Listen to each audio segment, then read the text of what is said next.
अध्यक्ष महोदय, माझ्या मतदारसंघामध्ये मनगोळी नावाचं गाव आहे.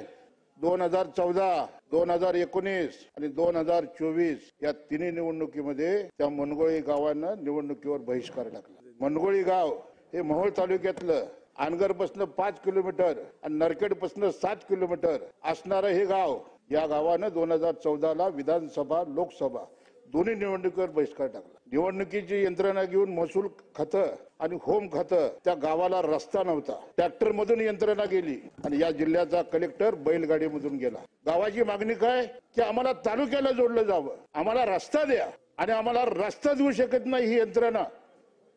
आणि मनगोळी गावासारखी तर कित्येक गाव आहेत दादा की याच्या गावाला जायला रस्ता नाही. मनगोळी जे आमचं गाव आहे माझ्या मतदारसंघातलं ते 3 निवडणुका बहिष्कार टाकते.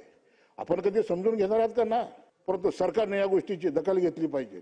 आणि माझी विनंती आहे दादा की आपण दखल घेचाल, पण 15 वर्ष झाले ते गाव मतदान करत नाही.